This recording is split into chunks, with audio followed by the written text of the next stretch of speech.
মসজিদেরই পাশে আমায় কবর দিও ভাই, যেন গড়ে হতে মুয়াজ্জিনের আযান শুনতে পাই।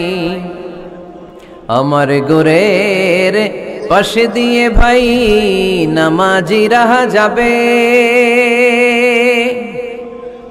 পবিত্র সেই পায়ের ধ্বনি এ বান্দা শুনতে পাবে। গোরা যাব হতে গুনাহগার পাইবে রেহাই, মসজিদেরই পাশে আমায় কবর দিও ভাই। কত মানুষ নামাজি ভাই মসজিদাঙ্গিহীনাতে, আল্লাহর নামের জিকির করে লুকিয়ে গভীর রাতে।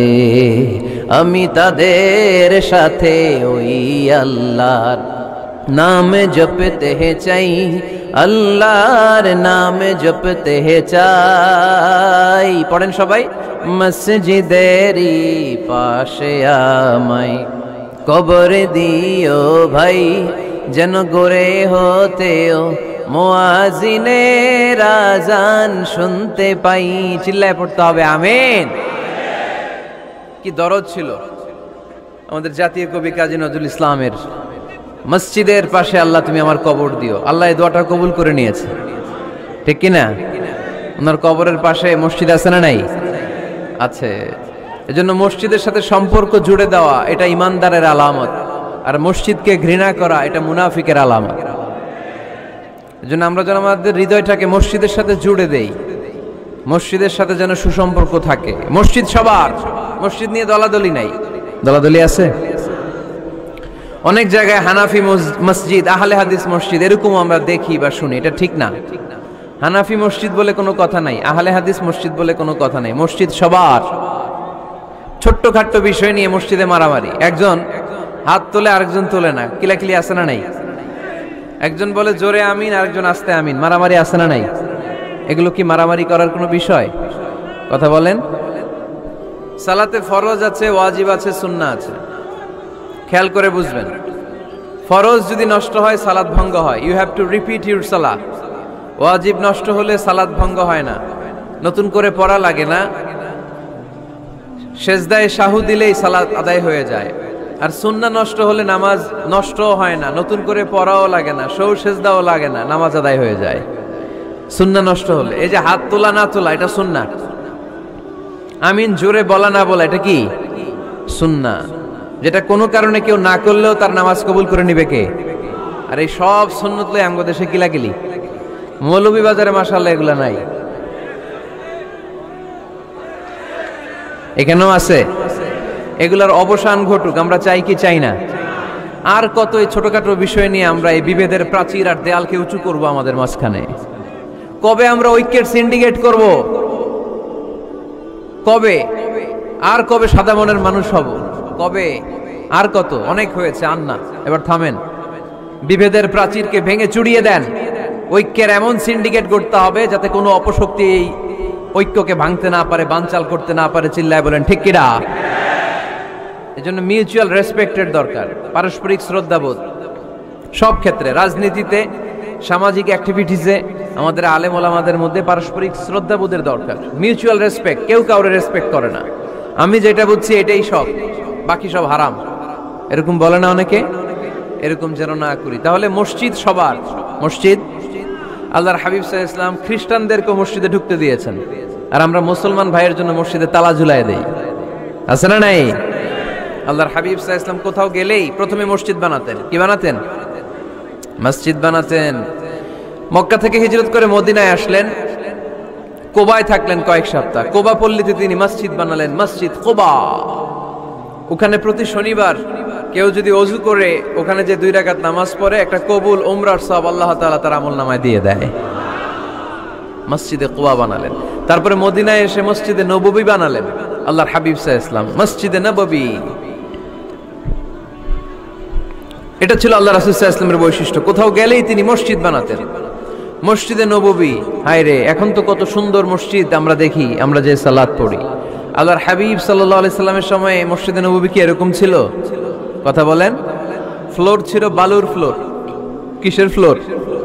আমাদের মসজিদের ফ্লোর কিসের? টাইলস। আর আল্লাহ রাসূল সাল্লাল্লাহু আলাইহি ওয়াসাল্লামের মসজিদে নববীর ফ্লোর কিসের? কথা বলে না।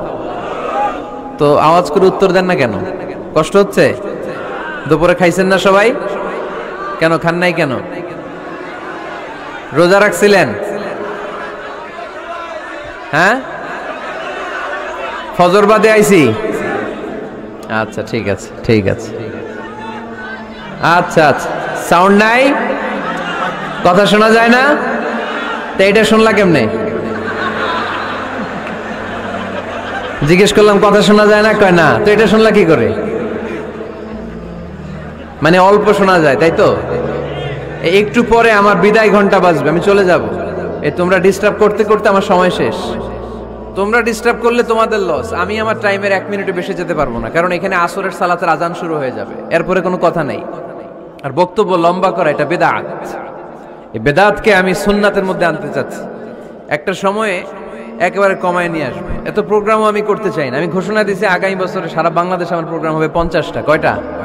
50টা। এরপরের বছর 30টা, এরপরের বছর 20টা। বিভাগীয় প্রোগ্রাম করলেই চলবে আমার। এক এক বিভাগে যে 2 দিন 3 দিন খালাস। এত দরকার নেই, এত লম্বা চূড়ার বক্তব্যের দরকার নেই। আধা ঘন্টা চুপ করে শুনেন, কয়েকটা মেসেজ ড্রপ করি, take it with you to your home, then practice and apply in the society. নিয়ে যান, আমল করেন, সমাজে কাজে লাগান। সমাজটা আলোকিত করে দিবে কে? খুতাবুকুম তাওয়িলা সালাওয়াতুকুম কাসীরা। আল্লাহর হাবিব সাল্লাল্লাহু আলাইহি ওয়াসাল্লাম বললেন, কিয়ামতের একটা আলামত, কিয়ামতের আগে তোমাদের বক্তব্য হয়ে যাবে লম্বা, সালাত হয়ে যাবে খাটো। সালাতের পরে তাসবিহ পড়তে চায় না লোকজন, ব্যস্ত, মহা ব্যস্ত, সুপার বিজি। কোত্থেকে আসলে এই ব্যস্ততা? আপনি রবের সাথে মুনাজাত, না যাই ইউনাজি মুনাজাত, আপনার রবের সাথে একাকী নীরবে কথা বলতে মনে চায় না আপনার? এত তাড়াহুড়ো কিসের? ধীর স্থির হন, একটু স্থির হন, একটু মনোদৈহিক প্রশান্তি অর্জনের চেষ্টা করেন। সব সময় ব্যস্ত, ধাক্কাধাক্কি, উচ্ছৃঙ্খলা, এগুলো আমাদেরকে শেষ করে দিয়েছে। এজন্য লম্বা চোরা বক্তব্য ঠিক না। বক্তব্য শুনতে আমাদের ভালো লাগে, আমল করতে ভালো লাগে না। বক্তব্যটা শেষেই সিগারেট ধরায়, আছে না নাই? মাহফিল শেষেই বিড়ি ধরায়, কয় চমৎকার ওয়াজ করছে হুজুরে। ওয়াজটা সেরকম হয়েছে, অনেক কণ্ঠ সুন্দর হুজুরের। এতদিন ইউটিউবে দেখছি, আজকে সরাসরি দেখাইছি, আছে না নাই? তো কি লাভ হয়েছে? লাভটা হয়েছে কি? এই যে মাহফিল শেষে বিড়িটা ধরাইলেন আর গেলেন, কোনো লাভ হয় নাই। এগুলো থেকে বেরিয়ে আসতে হবে। বছরের পর বছর আমাদেরকে শিখানো হয়েছে একভাবে, কেউ এই পরিবর্তনের আওয়াজ তোলে নাই। আওয়াজ আপনাকে তুলতে হবে। আওয়াজ তোলার জন্য এত মানুষ লাগে না, আপনি একাই যথেষ্ট। আপনি দাঁড়ান না সামনে, দেখবেন আপনার সামনে কেউ টিকে থাকতে পারবে না, ঠিক কিনা? কিন্তু আপনার শক্ত সিদ্ধান্ত লাগবে, পরিবর্তনের জন্য শক্ত মানসিকতা লাগবে, যে আমি পরিবর্তন করতে চাই। We have to change. যুগ জামানা পাল্টে দিতে চাই না অনেকজন। এক মানুষই আনতে পারে জাতির জাগরণ। এক মানুষই বিপদকালে বাঁচায় কাফেলায়, ক্ষুদ্র ডিঙ্গি বাঁচায় জাহাজ অসীম দরিয়ায়। এজন্য আপনার শক্ত সিদ্ধান্ত পারে আপনার মৌলভীবাজারটাকে দেশের শ্রেষ্ঠ জেলা, শ্রেষ্ঠ থানা হিসেবে আল্লাহর কাছে কবুল করতে, ঠিক কিনা? এজন্য লম্বা চূড়া আলোচনা ঠিক না। ছোটখাটো অল্প কয়েকটা মেসেজ নিয়ে যেতে পারলেই that's enough. One of the minor sign before the day of judgment, your Islamic lectures will be very longer and your salah 5 times a day will be shorter. কিয়ামতের আগে বক্তব্য লম্বা, নামাজ খাটো, তাসবিহ পড়ে না, ব্যস্ত, মহাব্যস্ত। এই মহাব্যস্ততা ছাড়েন, কোরআন সুন্নাহর দিকে ফিরে আসেন। বরকত দিবে কে? বিশ্বনবীর মসজিদে নববীর ফ্লোর বালুর ফ্লোর ছিল, আমাদের ফ্লোর টাইলস। আল্লাহর হাবিব সাল্লাল্লাহু আলাইহি ওয়াসাল্লামের মসজিদে বালি নিচে, এই বালিতে নামাজ পড়তেন। বৃষ্টি হলে কাদামাটি হয়ে যেত, কাদামাটিতেই সেজদা করতেন। সেজদা করলে কাদার মাটি আল্লাহর হাবিব সাল্লাল্লাহু আলাইহি ওয়াসাল্লামের নাকে আর কপালে লেগে যেত। তিনি সালাম ফিরিয়ে সাহাবাদের দিকে মুখ ফিরিয়ে বসলে দেখতেন প্রতিটা সাহাবীর নাকে আর কপালে কাদার মাটি মিশে আছে। তার মানে প্রিয় নবী সাল্লাল্লাহু আলাইহি ওয়াসাল্লামের মসজিদে নববী ছিল কাঁচা, কিন্তু মুসল্লি ছিল পাকা। আমাদের মসজিদগুলা হয়েছে পাকা, কিন্তু মুসল্লি কাঁচা, ঠিক কিনা? ফজরের সালাতে মানুষ নাই। ইমাম সাহেব আছেন কে কে এলাকায়? দেখি ইমাম, মসজিদের ইমাম, মাশাআল্লাহ। আপনাদের এইখানে ওই মসজিদে ফজরের নামাজে কয় কাতার হয়? 5 জন 6 জন। কেনে এত কম? কেনে? হ্যাঁ, আসে না, আসতে চায় না লোকজন। তো এই যে 5-6 জন ফজরের সালাতে, কল্পনা করতে পারেন ফজরের সালাতে এত কম লোক। ফাতেমা মাইক।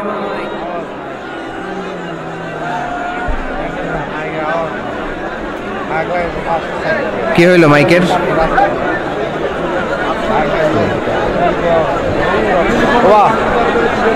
সাউন্ড সিস্টেম সবসময় বলি যে সাউন্ড সিস্টেম ঠিক রাখবেন, বাকি প্যান্ডেলের দরকার নেই। ওইটাই বলছি আমি ওইটাই বলছি সাউন্ড সিস্টেমের কথা। কি সমস্যা হইল? সরকার বাজারের সিস্টেম না, মৌলভীবাজারে ইভেন্ট ম্যানেজমেন্ট থেকে আনতে প্রোগ্রাম যে করে ইভেন্ট ম্যানেজমেন্ট তারা করলে কত হয়েছে? এবার তো হয় নাই। মাইক ঠিক করেন, মাইক ঠিক করেন। দেখেন দেখেন কি হয়েছে, দেখেন লাইন ছিঁড়ে গেছে। আসছে আসছে আসছে। আলহামদুলিল্লাহ পড়েন সবাই, আরো জোরে পড়তে হবে আলহামদুলিল্লাহ। ফজরের জামাতে লোক যায় না, এটা একটা মহামারী। যেদিন ফজরের জামাতের দৃশ্য আর জুমার নামাজের দৃশ্য একরকম হয়ে যাবে, ওই দিনই বাংলাদেশে ইসলাম কায়েম হয়ে যাবে। এখন স্লোগান তোলে বিপ্লব বিপ্লব, ইসলামে বিপ্লব। আর ফজরের সময় আমি কম্বলের ভিতরে, আছে না নাই? কোনো বিপ্লব হবে না। ফজরের নামাজ জামাতে পড়ুন, সকালটারে বরকতময় করে দিবে কে? আল্লাহর হাবিব সাল্লাল্লাহু আলাইহি ওয়াসাল্লামের মসজিদ ছিল সবার জন্য উন্মুক্ত, এখানে সবাই আসতে পারত। এজন্য মসজিদ হবে সবার। আমরা মসজিদের আবাদকারী হতে চাই।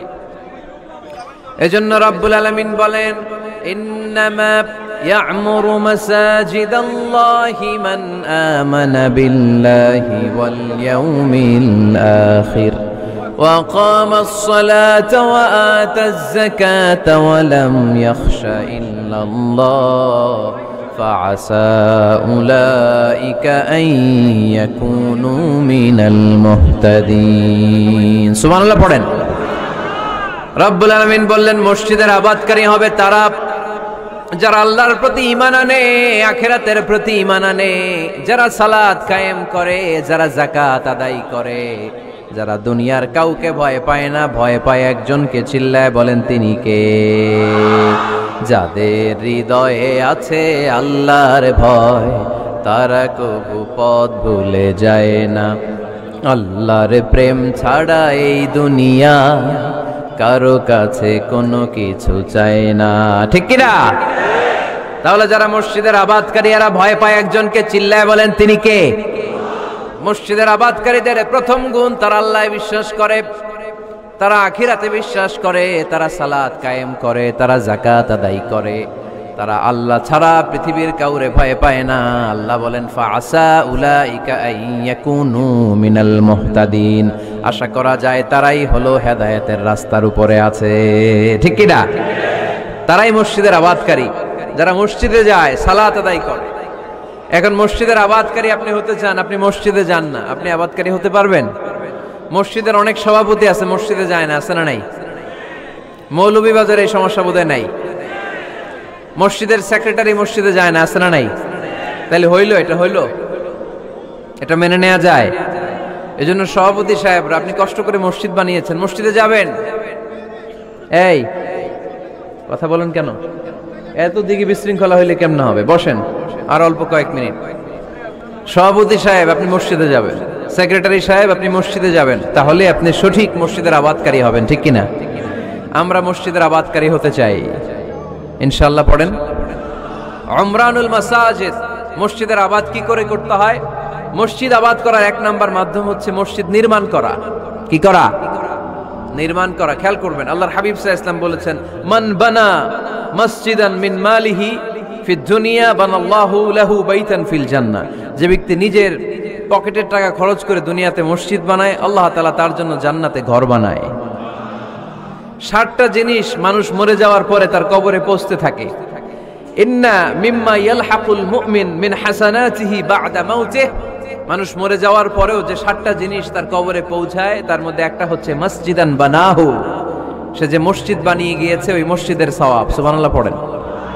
আপনি টাকা দিয়ে মসজিদ বানিয়ে দিলেন, ওই মসজিদে মুসল্লিরা নামাজ পড়ে, রোজাদাররা এসে ওখানে ইফতার খায়, তাহাজ্জুদ আদায়কারীরা তাহাজ্জুদ পড়ে, তাদের সওয়াবের কমতি হবে না, কিন্তু তাদের সওয়াবের একটা পার্সেন্টেজ সওয়াব যে ব্যক্তি মসজিদ বানালো তার আমলনামায় আল্লাহ ঢুকিয়ে দেয়। এজন্য বেশি বেশি মসজিদ বানাতে রাজি আছেন তো? তাহলে মসজিদ আবাদ করার প্রথম মাধ্যম হচ্ছে মসজিদ বানানো। 2 নাম্বার মাধ্যম হচ্ছে মসজিদে যে জামাতে সালাত আদায় করা। জামাতে সালাতুল জামাআ তাফদুলু সালাতাল ফারদি বি27 দারাজা। ঘরে নামাজ পড়লে একা একা পড়লে যেই সওয়াব, জামাতে পড়লে 27 গুণ বেশি সওয়াব। সুবহানাল্লাহ বলতে পারলেন না? হে নামাজি আমার ঘরে নামাজ পড়ো আজ, দিল মে তোমার চরণ তলে হৃদয় যায় নামাজ। হে নামাজি আমার ঘরে নামাজ পড়ো আজ, দিল মে তোমার চরণ তলে হৃদয় যায় নামাজ। পড়েন আল্লাহু আকবার। কি সুন্দর লিখেছেন কাজী নজরুল ইসলাম। মসজিদ কেমন যেন মসজিদ তার নিজের ভাষায় আল্লাহর কাছে কেঁদে কেঁদে ফরিয়াদ জানায়, আল্লাহ নামাজিরা আমার ঘরে আসে না, কি সুন্দর টাইলস, কি সুন্দর মুসল্লা, কি সুন্দর এয়ার কন্ডিশন, সব আছে কিন্তু মুসল্লি নাই, ঠিক কিনা? মসজিদগুলো আল্লাহর কাছে ফরিয়াদ জানায়। এজন্য আমরা যেন মসজিদমুখী হই। কি মুখী? আওয়াজ করে বলতে হবে, কি মুখী? মসজিদমুখী। তাহলে মসজিদ আবাদের 1 নাম্বার পদ্ধতি মসজিদ বানানো, 2 নাম্বার মসজিদে বেশি বেশি যে জামাতে সালাত আদায় করা, 3 নাম্বারে মসজিদের সাথে সম্পর্ক জুড়ে দেওয়া, হৃদয়টা যেন সবসময় মসজিদের সাথে লেগে থাকে। আল্লাহর হাবিব সাল্লাল্লাহু আলাইহি ওয়াসাল্লাম বললেন, সাবআতুন ইউযিল্লুহুমুল্লাহু ফি যিল্লিহি ইয়াওমা লা যিল্লা ইল্লা যিল্লু। 7 শ্রেণীর ব্যক্তিকে আল্লাহ তাআলা কিয়ামতের দিন আরশের নিচে ছায়া দিবে, যেদিন আল্লাহর আরশের ছায়া ছাড়া কোনো ছায়া পৃথিবীতে থাকবে না। সেই দিনটা কি এই দিনের মতো? কিয়ামতের দিনটা আজকের এই দিনের মতো হবে? 50,000 বছর হবে। এটা লেন্থ, এটা ডিউরেশন। কাআন সাফসাফা লা তারা ফিহা ইওয়াজা ওয়ালা আমতা, লেভেল প্লেইং ফিল্ড, তামার জমিন। একটু কল্পনা করেন তো ওই দিনটা কত ভয়ঙ্কর। বাবা ছেলেরে চিনবে না ওই দিন, ছেলে বাবারে চিনবে না, স্ত্রী স্বামীকে চিনবে না, স্বামী স্ত্রীকে চিনবে না, পীর সাহেব মুরিদ চিনবে না, মুরিদ পীর সাহেবকে চিনবে না, নেতা কর্মীকে চিনবে না, কর্মী নেতাকে চিনবে না। হায় হায়, ইয়া নাফসি বলে কাঁদবে। সূর্যটা মাথার কাছে চলে আসবে, সূর্যের তাপে মাথার মগজগুলো গলে গলে নাকের ছিদ্র আর কানের ছিদ্র দিয়ে টপ টপ করে বেয়ে বেয়ে পড়বে। তৃষ্ণায় মানুষগুলো পাগল পাড়া, জিহ্বাটা বের হয়ে নাভি পর্যন্ত ঝুলতে থাকবে। সেদিন সবাই পাগলের মতো ছুটতে থাকবে, কোনো ছায়া নাই আল্লাহর আরশের ছায়া ছাড়া। আল্লাহর হাবিব বললেন 7 শ্রেণীর ব্যক্তিকে আল্লাহ তাআলা আরশের নিচে ছায়া দিবেন। এর মধ্যে 1 শ্রেণীর ব্যক্তি রাজুলুন কলবুহু মুআল্লাকুন বিল মাসাজিদ, ওই ব্যক্তি যার হৃদয়টা সবসময় আল্লাহর মসজিদের সাথে লেগে থাকে। মসজিদের সাথে যার হৃদয় লেগে থাকে তাকে আরশের নিচে ছায়া দিবে কে? এজন্য মসজিদের সাথে যেন আমাদের হৃদয়গুলো লেগে থাকে। অনেকেই দেখবেন এত ভালো নামাজি, জোহর পরে টেনশন করে আসরটা কই পড়বো, আসর পরে চিন্তা করে মাগরিবের সময় আমি কোথায় থাকবো, মাগরিবের সময় টেনশন, ইস এশাটা হয়ে গেলেই তো শেষ। এরকম লোক আছে না নাই? এদেরকে সেই কঠিন ভয়াবহ দিনে আরশের নিচে ছায়া দিবে কে? তারপরে মসজিদ আমাদের 4 নাম্বার পদ্ধতি মসজিদকে পরিচ্ছন্ন রাখা, মসজিদকে ঝাড়ু দেয়া। মসজিদকে যারা পরিষ্কার করে তাদের হৃদয়ের যন্ত্রণা দূর করে দেয় কে? সাইয়েদনা ইব্রাহিম আলাইহিস সালাম এবং ইসমাঈল আলাইহিস সালামকে আল্লাহ তাআলা আদেশ করেছেন, তাহহিরা বাইতিয়া লিত-তাইফিনা ওয়াল আকিফিনা ওয়ার রুকআইস সুজুদ। হে ইব্রাহিম, ইসমাঈল, বাপ বেটা দুইজন মিলে মসজিদ ঝাড়ু দাও। কি ঝাড়ু দাও? মসজিদেরি ঝাড়ু বড়দার ও কামারে হাত, শোনো আমারে মুনাজাত। পড়েন, শোনো শোনো ইয়া ইলাহি আমারে মুনাজাত, শোনো আমারে মুনাজাত। পড়েন আমিন। মসজিদ ঝাড়ু দেওয়া মসজিদ আবাদের অন্তর্ভুক্ত। আপনারা কেউ কোনোদিন মসজিদ ঝাড়ু দিয়েছেন নাকি? কে কে দিয়েছেন দেখি? সবাই সবাই মসজিদের খাদেম, মাশাআল্লাহ। আমিও দিছি মসজিদ ঝাড়ু, অনেক দিছি, মাশাআল্লাহ। আল্লাহ তুমি কবুল করো। যাদের হৃদয়ে বড় জ্বালা, ফ্যামিলিতে সুখ নাই, শান্তি নাই, তারা হৃদয়ে প্রশান্তি আনতে চাইলে এতিমখানায় যাবেন, এতিমের মাথায় হাত বুলিয়ে দিবেন, এতিমের মুখে খাবার তুলে দিবেন, আপনার হৃদয়টারে নরম করে দিবে কে? আল্লাহর ঘর মসজিদে যাবেন, নিজ হাতে মসজিদটারে একটু পরিষ্কার করে দিবেন, আপনার জীবনটারে উজালা করে দিবে কে? তাহলে এগুলো করার মাধ্যমে আমরা মসজিদের আবাদ করতে চাই। আমরা মসজিদের আবাদকারী হতে চাই কি চাই না? আল্লাহর ঘর মসজিদ আবাদ করার মতো শ্রেষ্ঠ কাজ পৃথিবীতে হতে পারে না। এই মসজিদের কিছু আদব আছে, আল্লাহ রাসূল সাল্লাল্লাহু আলাইহি ওয়াসাল্লাম বলেছেন এই আদবগুলো মেনটেন করে যেন আল্লাহর ঘর মসজিদের সাথে আমরা ব্যবহার করি। মসজিদের 1 নম্বর আদব হচ্ছে মসজিদে ওযুর সাথে প্রবেশ করা। কিসের সাথে? ওযু করে পরিচ্ছন্ন হয়ে মসজিদে প্রবেশ করা। এজন্য অপবিত্র অবস্থায়, গোসল ফরজ, এরকম অবস্থায় মসজিদে ঢোকা যাবে? কথা বলেন, ঢোকা যায়? যেই নারীদের মাসিক চলতেছে, মেনস্ট্রুয়েশনাল পিরিয়ড চলতেছে, ওই নারীদের পক্ষে মসজিদে ঢোকা জায়েজ আছে? নাই। তাহলে এটা হলো 1 নম্বর আদব। মসজিদে ঢোকার সময় কি করে ঢুকবো? ওযু করে। আওয়াজ করে বলেন, কি করে ঢুকবো? ওযু করে।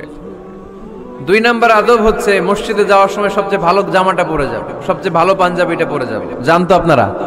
না সবচেয়ে সিরাটা পরে যান? হ্যাঁ, অনেকের নামাজের জন্য একটা পুরান জামা আছে, সিরা পাড়া, এদিকে হাত উঠাইলে দিকতে দেখা যায়, আছে না নাই? সবচেয়ে সিরা পাড়াটা রাখে নামাজের জন্য, কপাল পোড়া। আর সুন্নাতে খাতনার অনুষ্ঠানে গেলে মাশাআল্লাহ লেহেঙ্গা গায়ে দিয়ে যায়, আছে না নাই? না, আপনি ইবাদতের জন্য সবচেয়ে সুন্দর জামাটা রাখবেন। এজন্য রাব্বুল আলামিন বলেন, ইয়া বানি আদম খুযু জিনাতাকুম ইনদা কুল্লি মসজিদ। ও বনি আদম, তুমি যখন আল্লাহর ঘর মসজিদে ঢুকবা, ও বনি আদম, তুমি যখন নামাজের মুসল্লায় দাঁড়াবা, তোমার সবচাইতে দামি, সবচাইতে সুন্দর জামাটা গায়ে দিয়ে তুমি নামাজে দাঁড়াও। ঠিক কি না? তাহলে এখন মসজিদে যাওয়ার সময় কি গায়ে দিয়ে যাবেন বলেন? খিতা করবেন? হ্যাঁ, মাশাআল্লাহ। হ্যাঁ, সবচেয়ে ভালো কাপড়টা আয়রন করে, পারফিউম মেখে তারপরে আমরা যাব। রাজি আছেন তো? 3 নম্বর আদব হচ্ছে মসজিদে ঢোকার সময় বাম পা দিয়ে ঢুকতে হয়।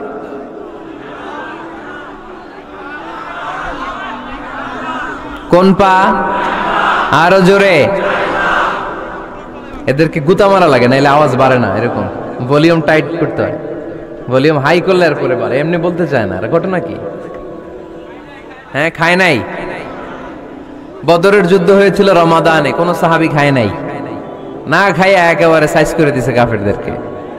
আমরা না খেলেও আমাদের হৃদয়ে ইমানি শক্তি আছে না নাই? এই তো বোঝা যাচ্ছে ইমানি শক্তি আছে। এতক্ষণ আছিল কই? তো মসজিদে ঢোকার সময় কোন পা দিয়ে? এগুলো মনে থাকে আমাদের? ভুলা যাই আমরা, খেয়াল থাকে না তো এগুলা? এত কিছু মনের মধ্যে রাখলে এগুলো মনে থাকবে কেমনে? মসজিদে ঢোকার সময় কোন পা? আরো জোরে। বেরোয়ার সময় কোন পা? মনে থাকবে? মসজিদে যখন ঢুকবেন ডান পা দিয়ে ঢুকবেন, আর দোয়া পড়বেন, আউযু বিল্লাহিল আযীম ওয়া বিওয়াজহিল কারীম ওয়া সুলতানিহিল কদীম মিনাশ শাইতানির রাজীম।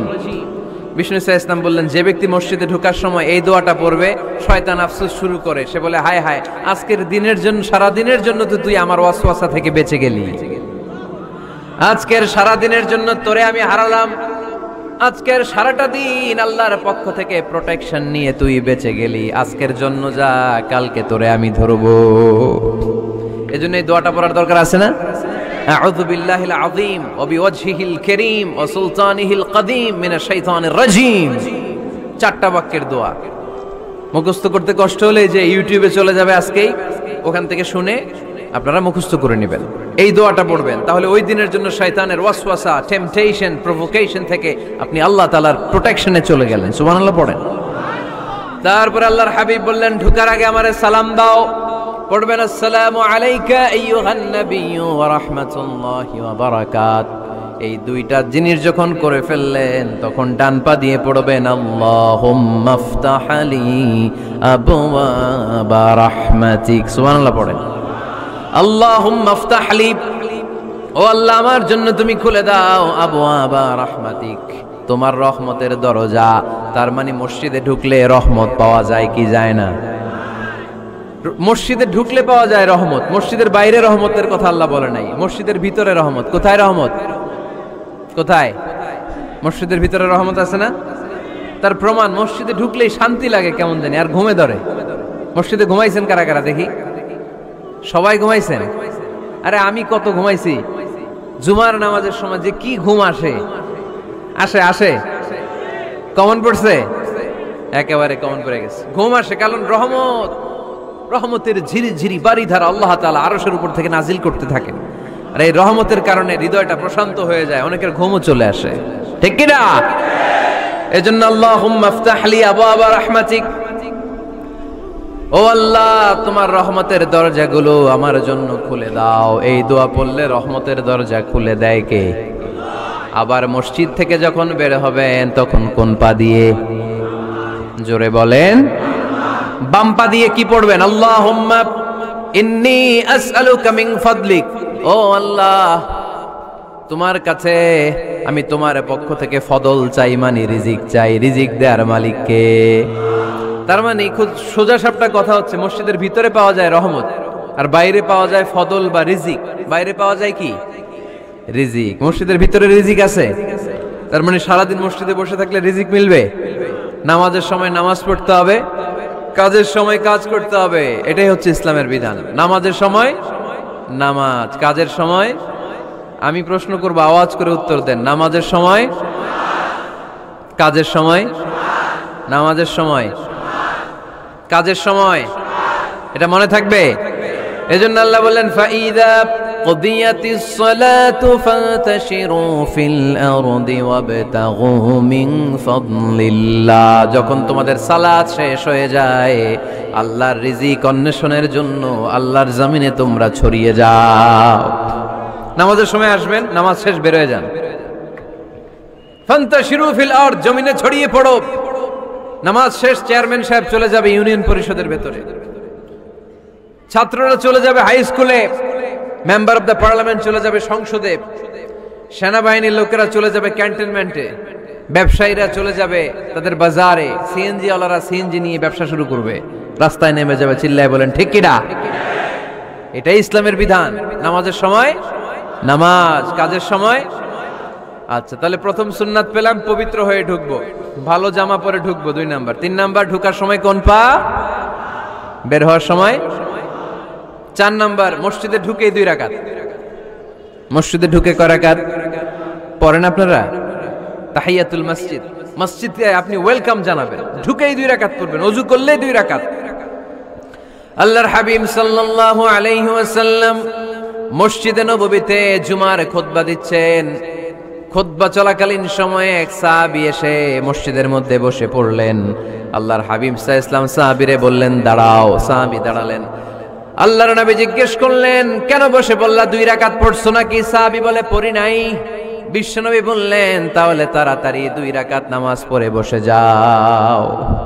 সুবহানাল্লাহ পড়ে। 2 রাকাত পড়ো নাই তো পড়ো, দাঁড়াও, তারপরে বসো।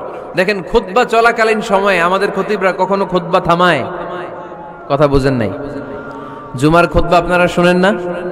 খুতবা চলতেছে, ওই মুহূর্তে ইমাম সাহেবরা কখনো খুতবা থামায়? মাঝখানে কোনো ঝামেলা হলে থামায় না। প্রথম খুতবা শেষ, বসে, তারপরে দ্বিতীয় খুতবা। খুতবার মাঝখানে কোনো থামাথামি নাই। কিন্তু আল্লাহর হাবিব সাল্লাল্লাহু আলাইহি সাল্লাম কেমন খতিব ছিলেন দেখেন।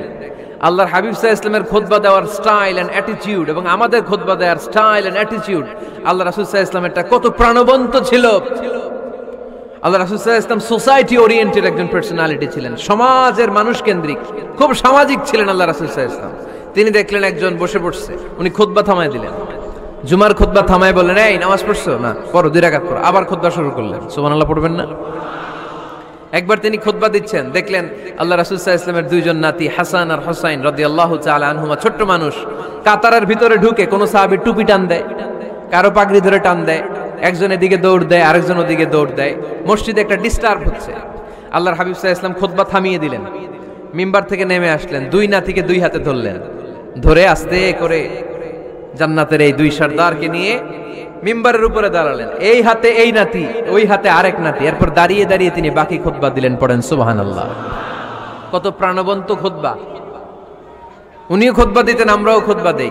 আল্লাহর হাবিব সাল্লাল্লাহু আলাইহি ওয়াসাল্লাম খুতবা দিচ্ছেন, এক সাহাবী এসে বলল, ইয়া রাসূলুল্লাহ, মদিনায় দুর্ভিক্ষ, বৃষ্টি নাই, আপনি বৃষ্টির দোয়া করেন। রাসূল সাল্লাল্লাহু আলাইহি ওয়াসাল্লাম খুতবা থামায় দিলেন, থামায় দিয়ে দোয়া শুরু করলেন, আল্লাহুম্মা আসকিনা গাইসান মুগীসান মারিআন মুরিআন নাফিআন গায়রা দার আজিলান গায়রা আজিল। আল্লাহ উপকারে বৃষ্টি দেন, যে বৃষ্টিতে আমাদের ফসল জন্মাবে, সবুজ ঘাস লতা পাতা জন্মাবে, আমাদের গবাদি পশুর রিজিক বাড়বে, এরকম উপকারে বৃষ্টি আমাদেরকে দিয়ে মদিনাটারে ধন্য করে দেন। বৃষ্টি শুরু হলো, জুমাবার বৃষ্টি, শনি রবি সোম মঙ্গল বুধ বৃহস্পতি শুক্র, টানা 7 দিন বৃষ্টি। এবার বৃষ্টির চোটে মদিনায় বন্যা হয়ে গেছে। এতদিনে দুর্ভিক্ষ, এতদিনে কি? এখন বৃষ্টির বরকতের দোয়া করছে, বৃষ্টিতে এবার বন্যা। যেই সাহাবী বৃষ্টির জন্য দোয়া করতে বলেছিলেন, পরের জুমাবারের খুতবার সময় এসে ওই সাহাবী বলেন, ইয়া রাসূলুল্লাহ, আবার খুতবার মাঝখানে, ইয়া রাসূলুল্লাহ, আর বৃষ্টির দরকার নেই, আর দরকার নেই, এবার বৃষ্টি বন্ধের দোয়া করেন। আল্লাহর হাবিব সাল্লাল্লাহু আলাইহি ওয়াসাল্লাম খুতবা থামিয়ে আবার বন্ধের দোয়া, আল্লাহুম্মা হাওয়ালাইনা ওয়ালা আলাইনা, হে আল্লাহ আমাদের চারিদিকে দেন, মদিনাতে আর বৃষ্টির দরকার নেই। চিল্লায় পড়েন সুবহানাল্লাহ। এজন্য খতিব হবে এরকম প্রাণবন্ত খতিব। সমাজে কি চলে, কি ক্রাইসিস, কি সংকট, ইয়াংরা কোন সমস্যায় ভোগে, আমাদের রাজনৈতিক অঙ্গনে কি সমস্যা, আমাদের অর্থনৈতিক অঙ্গনে কি সমস্যা, আমাদের সামাজিক অঙ্গনে কি সমস্যা, আমাদের পরিবারগুলোর ভেতরে কি ঝামেলা, প্রত্যেকটা কথা মসজিদের মিম্বার থেকে আসার দরকার আছে না নাই?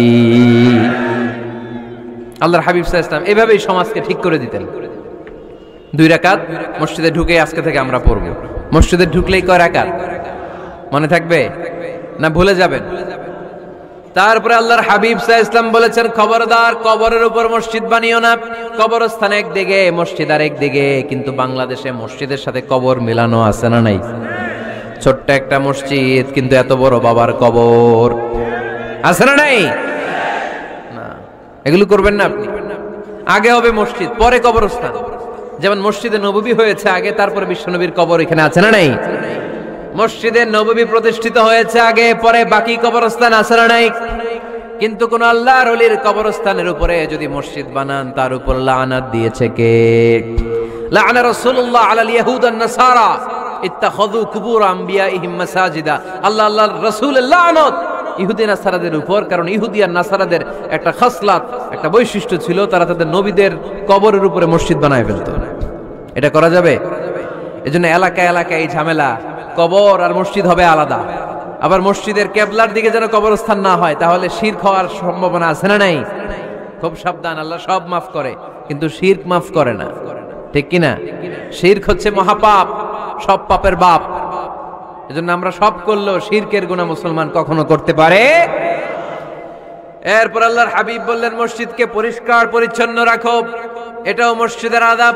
মসজিদে আতর লাগিয়ে দেন, বাখুর জ্বালিয়ে দেন। আপনাদের এই এলাকার মধ্যে তো বাখুরের অভাব নাই, আগরের অভাব নাই, ঠিক কিনা? গতকাল প্রোগ্রাম ছিল কই? সুজানগর, আগরের রাজধানী। আগর চিনেননি আপনারা? হ্যাঁ, এই যে দেহনেল উদ পারফিউম, আপনাদের এই যে মাহতাব সাহেবের আল হারামাইন, এরপরে যে আজমল কোম্পানি, এও আপনাদের এই মৌলভীবাজার এলাকার। এরকম অনেক কোম্পানি আছে দুবাই ভিত্তিক, গোটা বিশ্বে ওনারা ব্র্যান্ডিং করেছে। এগুলোর র ম্যাটেরিয়াল, কাঁচামাল যায় হচ্ছে আপনাদের মৌলভীবাজার থেকে। ছেলের বউ শাশুড়ির ওয়াজ গতকাল করছে, শুনে নিন। শাশুড়ি আর বৌমার কিলাকিলি, গতকালের ওয়াজের বিষয় ছিল কি? শাশুড়ি বৌমার কিলাকিলি কি করে থামাবেন, শুনে নিন।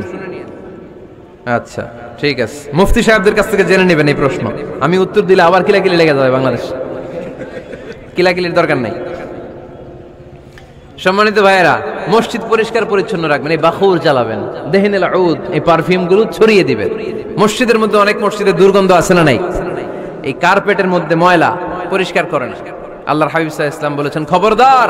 আম্মা জান আয়েশা বর্ণনা করেন, আমার রাসূলুল্লাহ সাল্লাল্লাহু আলাইহি ওয়াসাল্লাম বিবিনাইল মসজিদ ফিদ দুয়ার ওয়া আন তুতাইয়াবা ওয়া তুনাযাফ। আমরা যেন এলাকা এলাকায় মসজিদ বানাই, মসজিদগুলোকে যেন পারফিউম দিয়ে আতর দিয়ে সুগন্ধময় করে দেয়, বিশ্বনবী আদেশ করেছেন। সুবহানাল্লাহ পড়েন।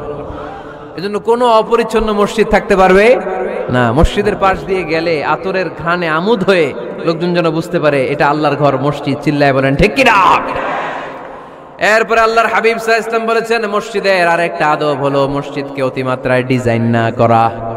বেশি ডিজাইন করা যাবে না। এমন ডিজাইন করা যাবে না যে এটা মসজিদ বোঝাই যায় না। এত লাইটিং ফাইটিং করে, এটা কি মসজিদ না কমিউনিটি সেন্টার বোঝাই যায় না। আছে না নাই? আছে। এরকম যেন আমরা না করি সম্মানিত ভাইয়েরা। বিশেষ করে মসজিদের সামনের দেয়ালে। কোন দেয়ালে? সামনের দেয়ালটা কেবলার দিকে যেই দেয়াল, এই দেয়ালটা হতে হবে ফ্রেশ, যাতে করে মানুষের দৃষ্টি আকর্ষণ না করে। প্রায় মসজিদের দেয়ালের মাঝখানে দেখবেন আপনি ক্যালেন্ডার ঝুলায় রাখে, আছে না নাই? মৌলভীবাজারের কি অবস্থা? খিতা খবর আছে? তো এই যে ক্যালেন্ডার ঝুলায় রাখে, ওইখানে দেখবেন বিভিন্ন মসজিদের ছবি, এতিমখানার ছবি, মানুষের ছবি। তো মানুষ নামাজও পড়ে আবার ওগুলোও তাকায়, আছে না নাই? প্রথম কাতারে পরে ওইখানে কি লেখা এগুলো পড়ে, তার ডিস্টার্ব হচ্ছে না? এই মুসল্লির দৃষ্টি যাতে অন্যদিকে না যায় এটা খেয়াল রাখতে হবে। যদি পারা যায় মসজিদের সামনে কোনো ঘড়ি টড়ি চলবে না। ঘড়ি মসজিদের পেছনের দেয়ালে, সময়সূচি পেছনের দেয়ালে, সব পেছনে। সময় কয়টা বাজে ওটা ইমাম দেখলেই চলবে, ইমাম এভাবে দেখে নিবে, আপনারাও দেখে নিবেন। কিন্তু সামনের দেয়ালটা যত সিম্পল করা যায়। আল্লাহর হাবিব সাল্লাল্লাহু আলাইহি ওয়াসাল্লাম নামাজ পড়া অবস্থায় সামনে এমন কিছু রাখতেন না যেটার দ্বারা আল্লাহর হাবিব সাল্লাল্লাহু আলাইহি ওয়াসাল্লামের সালাতে মনোযোগ অন্যদিকে চলে যায়। আমরা যখন সালাত পড়ি যদি অন্যদিকে তাকাই, ফেরেশতার মাধ্যমে আল্লাহ একটা ডাক দেয়, বলে আকবিল, এই বান্দা ফিরে আয়, তোর নজর থাকা দরকার সেজদার জায়গায়, ফিরে আয়। আপনি আবার যখন অন্যদিকে তাকান আল্লাহ বলে ফিরে আয়, সেজদার দিকে তাকা।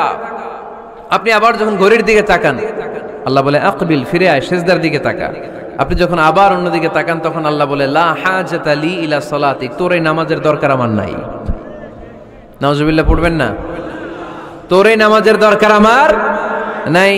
ওযু করে কষ্ট করে যাকে খুশি করার জন্য আপনি সালাতে দাঁড়ালেন, উনি যদি বলে এই নামাজের দরকার নাই, তা কার জন্য নামাজ পড়লেন আপনি? কথা কি বুঝতে পেরেছেন? এই জন্য এলাকার গণ্যমান্য ব্যক্তিবর্গ আছে, আমাদের চেয়ারম্যান সাহেব আছে, আরো অন্যান্য বিজনেস ম্যাগনেটরা আছে। আপনারা মসজিদ যখন নির্মাণ করবেন সামনের দেয়ালটা যত সাদামাটা হতে পারে ততই ভালো। এমনকি জায়নামাজের মধ্যে এখন কাবা ঘরের ছবি আছে না নাই? আছে না? কি মুসলমান আমরা, নিজের কাবারে নিজে লাথি মারি নামাজের আগে, মনের অজান্তে নিজের কাবাকে নিজে লাথি মারছি। এরকম জায়নামাজ ব্যবহার করা নিষেধ। চিল্লায় বলেন ঠিক কি না? সাদা ফ্রেশ জায়নামাজ বাজারজাত করেন, আপনাদের সিদ্ধান্তই ওনাদের ব্যবসা বয়কট হয়ে যাবে। আপনারা যদি এখন থেকে মসজিদের মিনারা আর কাবা ঘরের যে প্রতিকৃতি বা ছবি, এরকম ছবি সম্বলিত জায়নামাজ কিনা বন্ধ করে দেন, এদের মার্কেট থাকবে? কথা বলেন। কালকে থেকে আমরা জায়নামাজ কেনার সময় ফ্রেশ জায়নামাজ কিনবো। কোন মসজিদ, কোন মিনার, আমাদের কাবা ঘরের ছবি সম্বলিত কোন জায়নামাজ কিনা যাবে? আওয়াজ করে বলেন যাবে? যাবে না। এগুলো হচ্ছে মসজিদের আদাব, এগুলো রক্ষা করে মসজিদে ঢোকার দরকার আছে না নাই? পৃথিবীতে 3টা মসজিদ সবচাইতে শ্রেষ্ঠ মসজিদ। কয়টা? আওয়াজ করে বলেন না। 1 নাম্বার মসজিদুল হারাম, ফাওয়াল্লু উজুহাকুম শাতরা, যেখানেই তোমরা নামাজ পড়ো না কেন মসজিদের হারামের দিকে হয়ে নামাজ পড়ো। কেবলা কোন দিকে আজকে? এদিকে, এইদিকে কেবলা। আমি যদি এদিকে হয়ে পড়ি নামাজ হবে না? হবে না কেন? কারণ কেবলামুখী হয়ে নামাজ পড়া ফরজ। চিল্লায় বলেন ঠিক কিনা? মসজিদুল হারাম পৃথিবীর প্রথম মসজিদ। ওখানে একটা ঘর আছে, ঘরটার নাম হলো কাবা। ইন্না আউওয়ালা বাইতিন উদিআ লিন-নাসি লাল্লাযী বিবাক্কাতা মুবারাকা। এই পৃথিবীর প্রথম ঘর, যেই ঘরটা স্থাপিত হয়েছে বাক্কা শহরে। বাক্কা মক্কার আগের নাম, এখন শহরের নাম মক্কা। আগে নাম ছিল কি? সবাই বলেন কি নাম ছিল? বাক্কা। এটা পৃথিবীর আদি ঘর। সব নবীদের পরশধন্য পদধূলিতে এই জায়গাটা বরকতময় হয়েছে। এটা এমন ঘর যেই ঘরের চারদিকে 1 রাকাত নামাজ পড়লে 1 লক্ষ রাকাতের সওয়াব পাওয়া যায়। হজ উমরা করেছেন কে কে দেখি? হজ উমরা করেছেন আপনারা না? মাশাআল্লাহ। আমরা যারা করতে পারি নাই আল্লাহ তাদেরকেও তৌফিক দাও। আমরা যেন এই কাবা ঘরে যে প্রাণ ভরে সালাত আদায় করতে পারি, আল্লাহ তৌফিক দান করো। আমরা যেন মসজিদে নববীতে যে প্রাণ ভরে সালাত পড়তে পারি, তৌফিক দান করো। আল্লাহর হাবিব সাল্লাল্লাহু আলাইহি ওয়াসাল্লামের কবরের সামনে দাঁড়িয়ে যেন আমরা প্রাণ খুলে মন প্রাণ উজাড় করে বিশ্বনবী সাল্লাল্লাহু আলাইহি ওয়াসাল্লামকে সালাম দিতে পারি, আল্লাহ তৌফিক দান করো। এই কাবা ঘরকে কেন্দ্র করে প্রতিদিন 100টা রহমত নাজিল হয়। আওয়াজ করে বলেন কয়টা? আল্লাহর হাবিব বললেন প্রতিদিন প্রতিনিয়ত 100টা রহমত নাজিল হতেই থাকে। 60টা রহমত তাদের উপর নাজিল হয় যারা কাবা ঘরের চারদিকে তাওয়াফ করে। 40 লিল মুসাল্লিন, বাকি 40টা নাজিল হয় যারা কাবা ঘরের পাশে নামাজ পড়ে। ওয়া 20 লিন নাযিরিনা ইলাল কাবা, বাকি 20টা রহমত প্রতিনিয়ত নাজিল হয় যারা তাওয়াফ করে না, সালাত আদায় করে না, শুধু কাবার গিলাফের দিকে তাকিয়ে থাকে। কাবার দিকে তাকায় থাকলেই সওয়াব। সুবহানাল্লাহ পড়েন। এক রাকাতে কয় লক্ষ রাকাতের সওয়াব। এজন্য আল্লাহর হাবিব সাল্লাল্লাহু আলাইহি ওয়াসাল্লাম বলেছেন, লা তুশাদ্দুর রিহাল ইল্লা ইলা সালাসাতি মাসাজিদা, স্পেশাল ভার্চু এন্ড রিওয়ার্ড, বিশেষ সওয়াবের নিয়তে পৃথিবীর এই 3টা জায়গা ছাড়া কোথাও নিয়ত করে ভ্রমণ করা জায়েজ নাই। এক হচ্ছে মসজিদুল হারাম, 2 হচ্ছে মসজিদ নববী, 3 হচ্ছে মসজিদুল আকসা। এই 3টা মসজিদ ছাড়া পৃথিবীর কোন মসজিদে নিয়ত করে সফর করা যাবে না, বিশেষ নিয়তে সফর করা যাবে না। যে আমি যদি এই মৌলভীবাজারের জামে মসজিদে যাই বেশি সওয়াব পাওয়া যাবে, এই নিয়তে সফর করা যাবে না। বেশি সওয়াব শুধু এই 3 মসজিদে। মসজিদুল হারামে এক রাকাতে কত রাকাতের সওয়াব? কথা কয় না, বুঝে নাই বোধহয়, কয় লক্ষ। আর মসজিদে নববীতে এক রাকাতে 1000 রাকাতের সওয়াব। আরেক বর্ণনায় আছে 50,000, বর্ণনাটা দুর্বল। সহিহ বর্ণনায় এসেছে এক রাকাতে 1000 রাকাতের সওয়াব। মসজিদুল আকসায় সালাত করলে এক রাকাতে, এক বর্ণনায় এসেছে 250 রাকাতের সওয়াব, আরেক বর্ণনায় এসেছে 500 রাকাতের সওয়াব। এই 3টা মসজিদ ছাড়া পৃথিবীর অন্য কোন মসজিদে যে নামাজ পড়লে বেশি সওয়াব হবে, এই নিয়তে সফর করা যাবে? চিল্লায় বলেন যাবে। তবে মসজিদটা দর্শন করার জন্য যেতে পারবেন। মসজিদটা দেখতে কেমন, এটার ক্যালিওগ্রাফিক্যাল ডিজাইন কেমন, এটার আর্কিটেকচারাল ডিজাইন কেমন, এটার দৃষ্টিনন্দন সৌন্দর্য কেমন, মসজিদটা দেখতে কেমন, দেখতে যেতে পারবেন। কিন্তু বিশেষ সওয়াব রিওয়ার্ড এই 3টা মসজিদ ছাড়া অন্য কোনো মসজিদের জন্য হবে না। এই মসজিদ হচ্ছে আমাদের সামাজিক ঐক্যের কেন্দ্রবিন্দু, এটা হচ্ছে আমাদের কমিউনিটি সেন্টার। আমরা শুধু নামাজের জন্য মসজিদকে ইউজ করি, এছাড়া আরো অনেক ইউসেজ আছে মসজিদের। খেয়াল রাখবেন, আমাদের মুসলমানদের মসজিদ হিন্দুদের মন্দিরের মতো নয়। কোথায় আজান হইছে? শেষ করে দিব না?